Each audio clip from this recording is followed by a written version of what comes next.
This is part 4 of Module 1D, and we have been studying the causes of the First World War.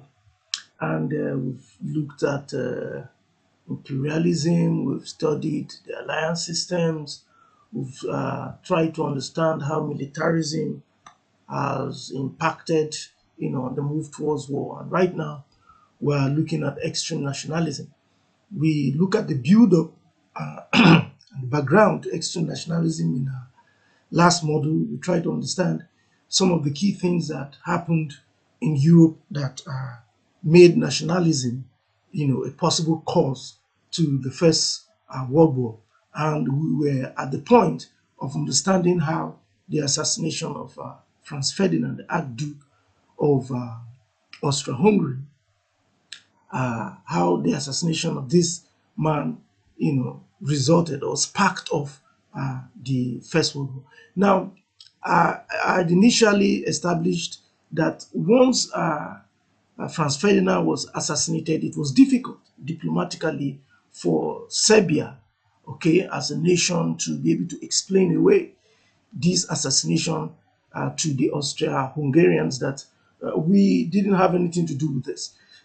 Even though they did not have anything to do with this, many historians see uh, it as an opportunity, that Austria-Hungary saw it as an opportunity to finally dispense of Serbia, because they felt that Serbia had always been like a thorn in their flesh because of their nationalist aspirations, their desire to create a greater Serbian nation.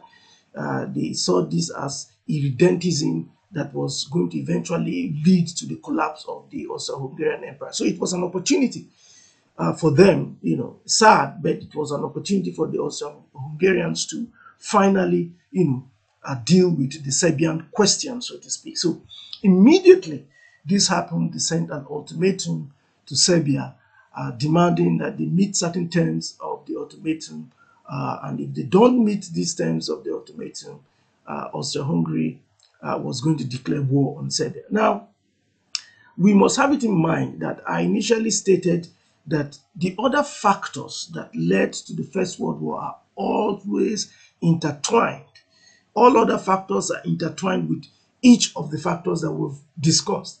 And at this point in time, the assassination of Franz Ferdinand now connected the nations within the alliance system, especially the Triple Alliance.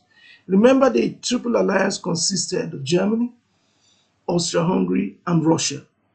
Okay? No, they consisted of Germany, Austria-Hungary, and Italy. Now, the problem between Serbia and Austria-Hungary had a larger platform now, because it was not just a problem that would exist between the two nations. Since Europe has been divided into two camps, it was no longer a local problem. It was a problem that involved the larger alliances. So on the side of Austria-Hungary, this challenge involved Germany, because Germany was allied to Austria-Hungary, and it also involved Italy, because Italy was allied to Austria-Hungary in this triple alliance. And to a larger extent, all their colonial territories were also allied to them. Now, on the part of Serbia, Serbia was allied to Russia, who was allied to Britain and also allied to France. So we see that the little problem, supposedly, of course, it wasn't a little problem. The assassination of the crown prince wasn't a little problem. But the problem between the two nations, Austria-Hungary and Serbia, now became a wider European challenge. But it was the handling of this problem that many historians see as being problematic.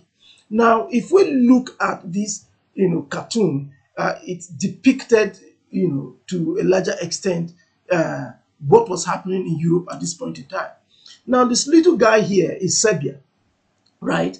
And the person next to him is Austria-Hungary. And then we now have Russia, okay? And then we now have Germany, then we have France, and then we have Britain right here. So essentially, Serbia is protected by Russia right here.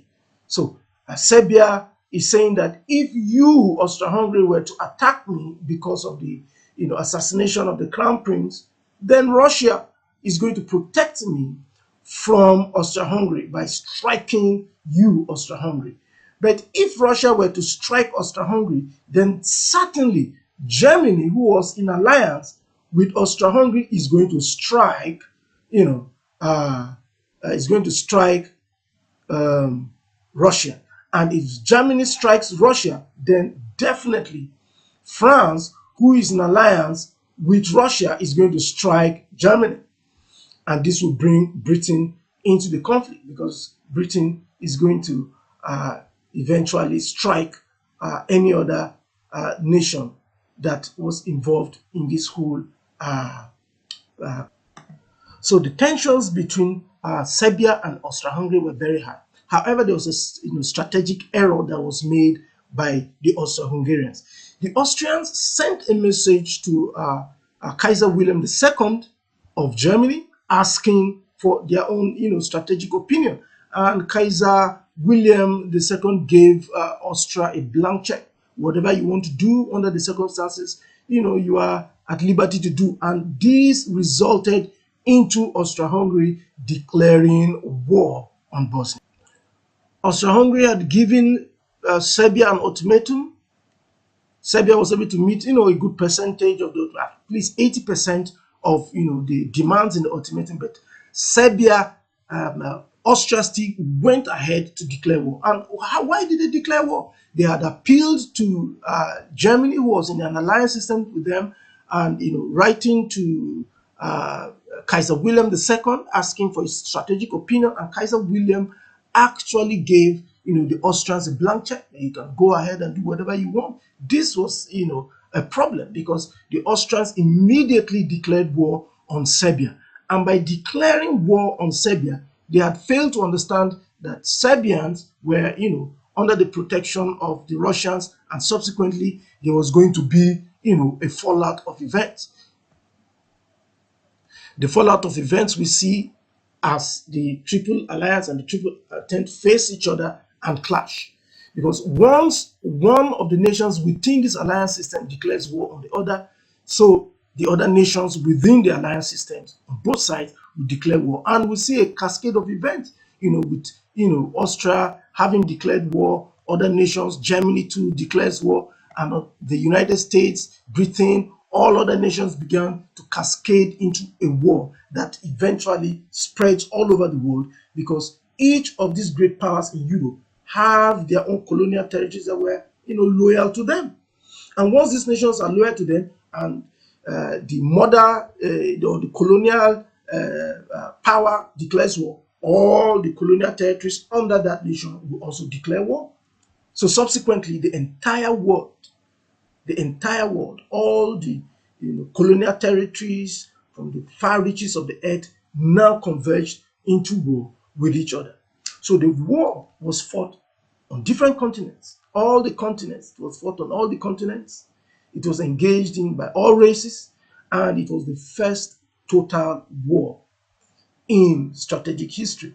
Of course, some historians point to the Hundred Years' War as one the kind of total war, but we see the First World War as the first real total war that was fought on the planet.